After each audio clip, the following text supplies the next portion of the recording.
Compression Demystified, what they won't tell you about EQ and compression. Introduction, equalizing, compression, and phase.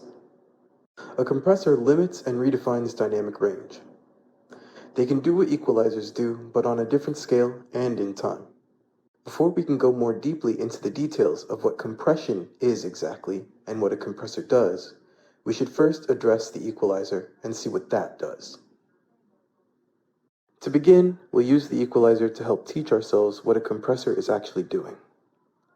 How the equalizer functions, what it's used for, and practicing how we use the tool will partially give us the prerequisite conceptual understanding we need to help us explore the use of compressors.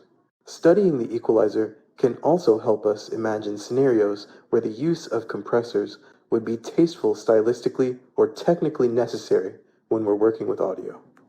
Phase. When we use an EQ or compressor to raise the volume of a set of frequencies, they'll sound or seem louder and more powerful. When we use the equalizer or compressor band to affect gain on a set of frequencies, we also affect phase as a byproduct. Phase, in this instance, is about the order we hear frequencies in. When we listen to a sound, what matters just as much as pure volume is the order these frequencies are being pushed through our monitor. Larger adjustments create more obvious changes in the flow of how these frequencies are being expressed in time. These obvious changes are made more noticeable by timing discrepancy in the order of the frequencies being expressed through the audio adjustment tool and our monitor. This is what we call phase inconsistency or phase issue. Phase inconsistency can be further affected by how we use chorus, reverb, and delay to create things that are expressive and create atmosphere. While more technically minded people may look down their noses at these kinds of things, remember, anything can be reworked into something considered cool or interesting with the right stylistic remapping. What is considered standard is something set by mass production and acceptance. When it comes to artistic expression, remember what normalcy is created by, and remember that it's okay to deviate, whether it be mindful or not. Phase issues can create strange unpleasantness in audio that becomes hard to locate exactly with the ear, an EQ, or compressor. Despite this supposed unpleasantness, a sample or instrument with heavy phase issues can be restylized and made aesthetically edgy or otherwise interesting. Several phasey live instruments, like a drum room recording layered with guitar and bass, can create a very haunting home-recorded sound, with the phase inconsistencies of one instrument leaving room for the next instrument in a mix. Try a more traditional-sounding approach to the recording style of one instrument, then create contrast in your mix by making another instrument more strange. For something like keyboards or organ, you could even try highlighting that phase inconsistency with saturation or compression timing. A bass track or synth track with obvious phase inconsistency can also be reassembled and reconfigured with phase alignment tools. Linear phase alignment options that are available on some equalizers and compressors can lessen unpleasant phase inconsistency by limiting or changing the types of choices you're allowed to make while using the tool to edit. Effects in phase should be almost unnoticeable before any 2 decibel change. Keep this in mind when making decisions editing sound. Equalizing. An equalizer is a gain adjustment tool that allows us to select groups of frequencies and make them louder, quieter, or mute them completely. Equalizers generate several different shapes centered around a specific point.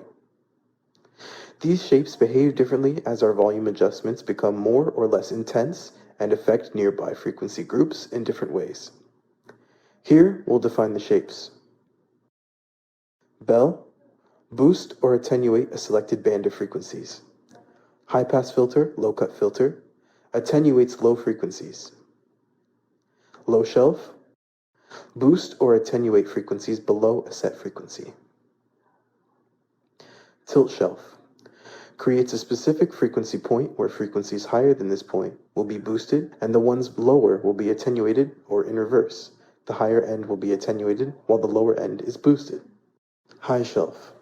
Boost or attenuate frequencies above a certain point. Low pass filter, high cut filter. Attenuates high frequencies. Notch, band stop. Rejects a specific frequency or group of frequencies while attenuating nearby frequencies. Band pass. Rejects everything besides a selected group of frequencies. How we hear and feel the sound being processed or edited will be changed by the speed of frequencies expressed through our monitors. Boosting will bring frequencies forward in time, while cutting creates an impedance, pushing them behind in time. When we create these shapes using an equalizer to change sound, remember, we are subtly affecting the phase of the audio sample as well. Equalizing using subtle edits and gain, we can create more stylistically purposeful and less distorted manipulations in the audio's phase. Be careful, and with practice over time, you'll begin to create your own techniques that match a certain style you're going for. Use the equalizer to try to bring out the areas with the most interesting texture, make room for another instrument to peek through in the mix, or lessen areas that are too big, too distorted, or are cloudy in an unpleasant way. By changing a filter's decibel per octave slope, or the shape's steepness, we can affect volume and phase more dramatically, but with a different attitude. You would be surprised how many of these simple changes, by bringing out the best sounding parts of each instrumental take, just a bit in volume and phase, can improve the sound and feel of a mix overall. We can try to avoid obnoxious or unpleasant changes in phase using subtlety in this way. If we use phase adjustment tools to clean up the placement of the audio in the mix even further, this attention to subtlety and phase change using equalizers or compressors will allow a phase healing or phase adjustment tool to add even more pleasant feeling since it'll have less work to do. Equalizing using huge edits and gain is sometimes necessary depending on our source material. Stylistically edgy changes can sound cool or uncool. What is genuinely most important is that whatever you're changing matches the universe you're trying to create with your mix or composition, and that the audio is not harmful to others. Compression. A compressor is a time entry-based dynamic distortion tool that redefines a recorded sample's dynamic range. Compressors use a style of dynamic distortion that feels and sounds like a heavily saturated form of resampling. Before we use a compressor, we need to think deeply and seriously about the track as a whole or instrument in context with the rest of the composition. How exactly do we get what we want from the compressor using a set of limited parameters whose behaviors are all abstractly linked? What we call compression when we hear it is actually how we name our tactile sensibility for and experience of the adjustment of audio dynamics in music using these resampling tools. The change of depth or intensity of volume adjustment and how drastically the audio fluctuates will be determined by time-based entries we can change. These different parameters all interact to inform the character of resampling, retexturization, and dynamic range of the audio being processed. How we hear and feel this happening in a mix is what we call compression. Compressor parameters modify resampling character before affecting note rearticulation and the attitude with which the processor approaches peaks. These intricately detailed modifications are based on very minuscule measurements in time interacting with the intensity of the original signal being processed. Trying to understand in a more mathematic or scientific way can be difficult at first, so try to understand on a feeling level what these different parameters do by listening very closely as you adjust them. Play with the sound as a method to learning how to affect the sound. From here, you can build your understanding and reshape that understanding to be more technical, direct, and focused. The range parameter, attack and release parameters, and the ratio parameter are all fluidly affected by one another. One truly complicated thing about compression is how many ways it can be utilized. So let's build the foundations that can help us practice a few techniques. Flip through presets to try and figure out what exactly the compressor is doing by studying the texture of its resampling style and changing the preset parameters. Let preset names imply different styles of compression for different situations in a mix, or different instruments, and build from there. Soon, you'll be able to start from the default settings and know exactly where you're going with your edits, how to get there, and why. Understanding these tools on a more detailed level will allow you to create your own style and do what you genuinely like and sounds good from your unique listening perspective. One style of compressing a sound is to take what is most quiet and bring the sound up in volume, creating a kind of retexturizing as well as a change in overall loudness.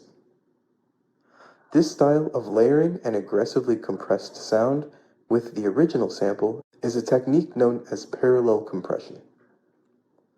Other styles are based on selecting a threshold point that the original sound will have to push to get past. The saturated and dynamically edited push feeling is created by the interaction between the attack, release, range, and ratio parameters, which begin to alter your sound at that threshold point. How dramatic that compressed push feels depends on how we set these time-based parameters and how they contrast aesthetically, stylistically, and in loudness with other sounds in a mix. A compressor on a single instrument sample will reshape how we feel and hear the low end, high end, and mids.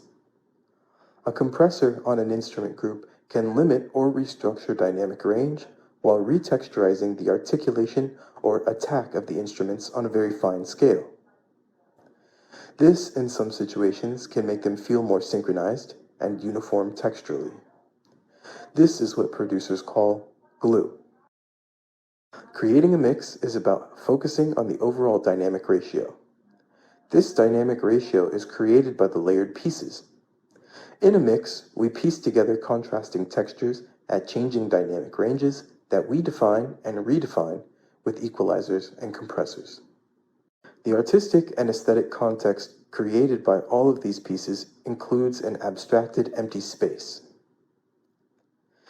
This empty space in a mix has to do with volume contrast between frequency ranges and is defined by intensity versus relaxedness. Compression tools can be used to enhance or dismantle dynamic contrast between instruments and within the instrumental pieces themselves, so they must be used very carefully. Less dynamic range widens this abstract empty space, while more dynamic range lessens that empty space. How much of this abstract empty space or negative space there is to work with is determined by how the instruments or layers of our mix share the total empty space that is our silent musical working space with nothing in it. A compressor will usually affect the entire frequency range of a track or sample, but we can utilize a multiband compressor to intensify or lessen certain sections of the frequency spectrum independently and in different ways. A multiband compressor allows us to concentrate on specific areas of a track or mix by creating bands that envelope only a certain selected group of frequencies throughout the spectrum. We can make a mix feel more clean by using this tool to focus on different areas of the frequency spectrum. How we set our parameters to limit dynamic range can help us lessen volume or intensity inconsistency, creating a more pleasurable listening experience when done tastefully. Our parameter settings will change the style and speed of the compressor's movement through the applied dynamic range. These parameters together will allow us to affect the speed, depth, and intensity of the compressor's movement through applied dynamic range. These parameters together will allow us to affect the speed, depth, and intensity of the compressor's movement through the applied dynamic range. All compressors are different with different parameter settings. Each of them feel different and have specific character to their distortion styles. These are just some basics on these compression parameters we'll use to redefine samples and remaster audio using this unique and complex style of distortion. How we use our compressor stylistically has everything to do with the kind of attitude we want to bring to a track or recorded piece of sound information. How we use it technically involves context. We need to think about our mix like a bucket of water. We can fill the bucket to the very top, but it'll have to stay completely flat to keep from spilling. We can fill it to just past halfway and give water room to splash without spilling. We can fill the bucket just under a third, but there will be too much room for the water to move, and the momentum of the bucket being carried will create more splashing. The air in the bucket of water is just as crucial as the water. How we shape the silence or negative space of a mix is crucial to the aesthetic of your mix, not just the instruments. Here, we can expand our thinking concerning volume, not just in decibel loudness. A secondary perspective on volume is that it is a form of contrast and complement between different sound layers and frequency groups across the total frequency spectrum. Compression parameters expanded. Our first time-based measurement in the compressor's set of parameter entries is the threshold, which is actually based on time in a slightly different sense. Threshold is an entry based on volume, but the actual time the compression will begin to trigger is largely determined by the original dynamic intensity of the original sound being processed, rather than a more concrete time entry based in seconds or milliseconds. Threshold is the exact point where the input audio signal will begin to be resampled and changed or compressed. Where we choose to set our threshold parameter in the negative decibel range is the point of loudness, where we begin to process the audio running through a compressor. At this set threshold point, the dynamics will begin to be altered based on the other parameters' entries. The way the sound's original dynamic intensity is rearticulated, retexturized, or is dynamically limited by the compressor can be modified in a more directly time-based way with the look-ahead parameter. The range parameter some compressors have will also begin to engage at this same threshold point. This point is time-based, but will depend even more on how deeply into the negatives you set the threshold point and the original dynamic range of the audio being processed, rather than more exact time entries like the attack or release. The lower you set the threshold, the sooner the compressor will begin to engage and alter the sound. Remember, the lower you set the threshold, the less space the audio will have to squeeze into based on this decibel parameter we call range. Range settings create a shift in the overall dynamic between these three distinct points in the audio: the quietest information, the audio information closest to the threshold point of volume, and the information passing the threshold volume point. You can set this parameter to 0 decibels and have your compressor react more like a limiter, while also compressing the more quiet information upward. You can set this parameter to negative 100% to create more extreme compression dips determined by the attack release time entries as they interact with the ratio parameter. You can set this parameter to positive 100% to use the compressor to create boosts, boosting the signal where and when it hits the threshold point. Before I get into ratio, I'd like to explain what is really happening when we tweak the attack and release parameters of a compressor. The compressor is a stylistic distortion, much like a saturator or exciter. Fast attack knob settings, while punching or catching the sound almost immediately as it hits the threshold point, have a more grainy and more fatiguing texture to its style of resampling. Slow attack settings, while possibly creating a smoothing or pumping effect in time where it's applied, will have a more pleasant and less distorted texture to its style of resampling, but can create phase distortion or muddiness and lessening of detail. Try different combinations of attack and release timing to listen closely how the compressor reacts. Slow attack and fast release will teach the dynamic control tool to smooth out very erratic or inconsistent dynamics. Fast attack with slow release will create a quick volume change response that recovers slowly. Both feelings we create with parameter settings are determined or created by how quickly the audio is being resampled or distorted. Fast attack settings utilize a faster, more aggressive style of resampling. While fast attack settings combined with fast release settings may catch peaks quickly, be careful. It will create a more grainy and overly defined texture because compression is a form of stylized distortion.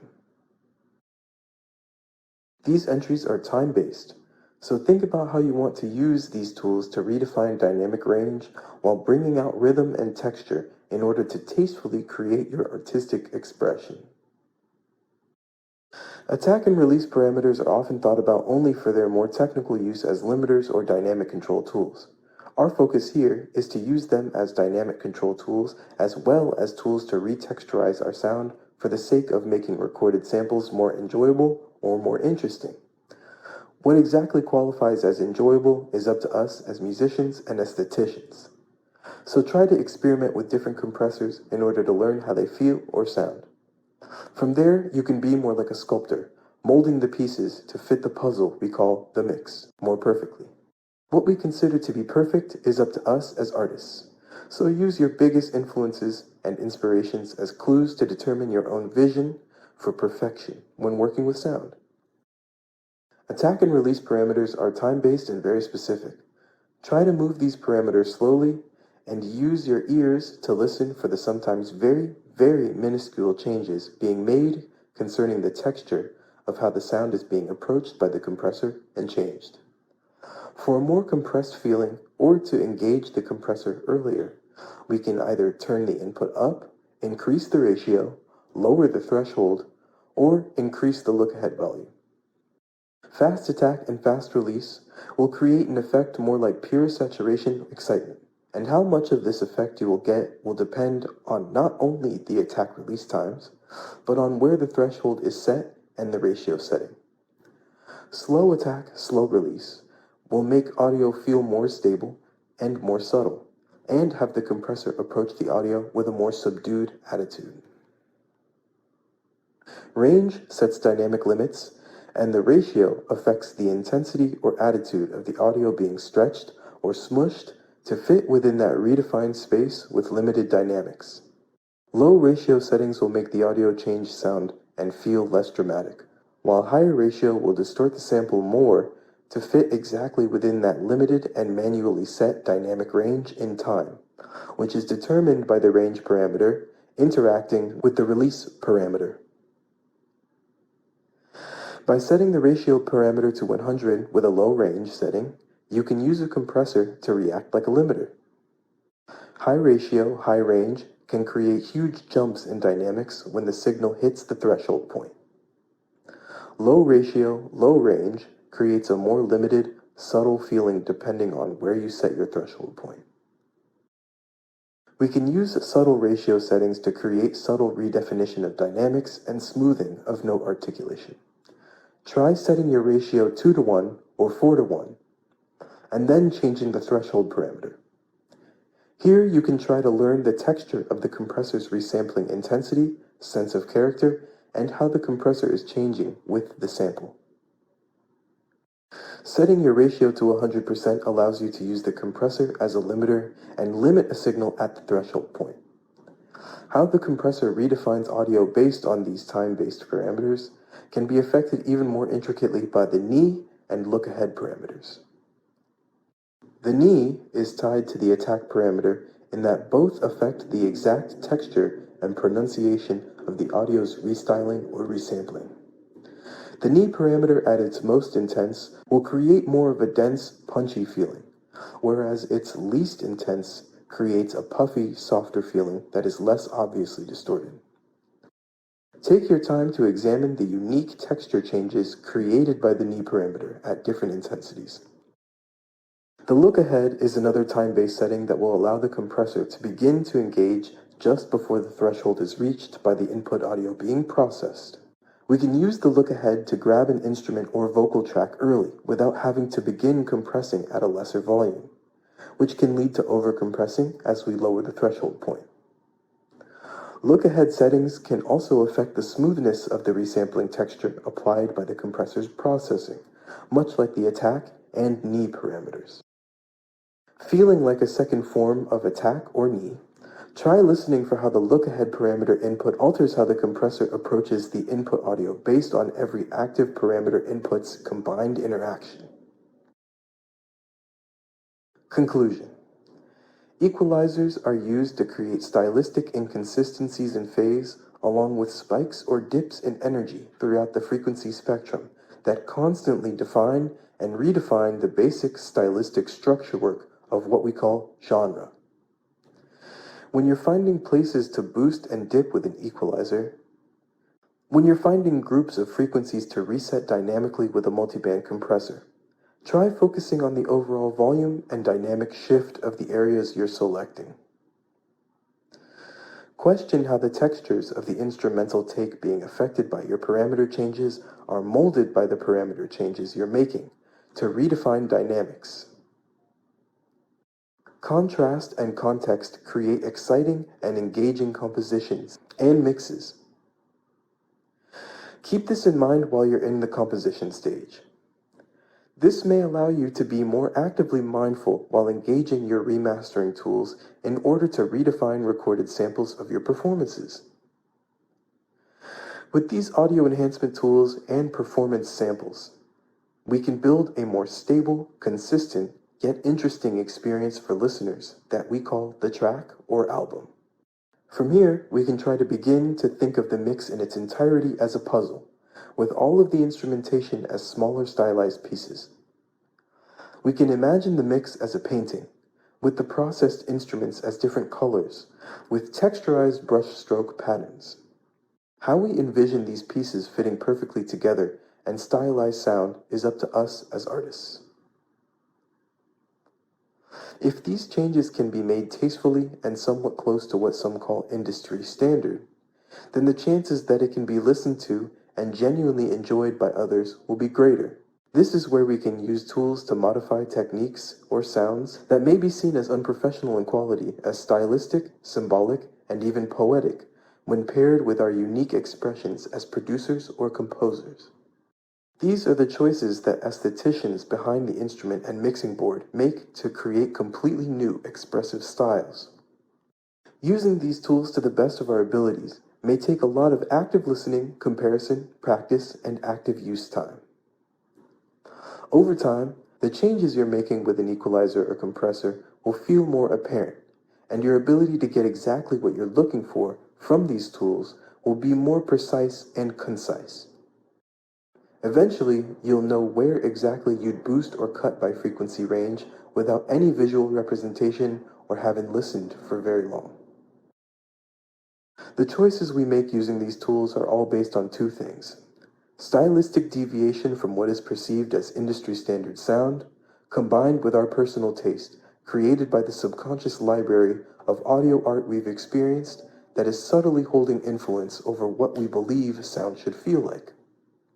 When using a compressor, our purpose when listening closely to how these different time-based settings are interacting is to begin to learn where we like these parameters set and on what instruments for what reasons. How we stylize, change, and add texture is how genre is created, then emulated and redefined or updated. Remember, how we experience audio and music matters, down to the very slightest detail. Digital music data is affected by these tools down to the bit, so it doesn't hurt to try and understand in a deeper sense what exactly is being changed by these tools in more intense, intricate detail. Thank you all for watching, and I hope you enjoyed the information. You can support my research and the channel through links in the description. Subscribe to my Patreon for an ebook of this essay on compression and EQ, or for more music production stuff. Thanks for listening.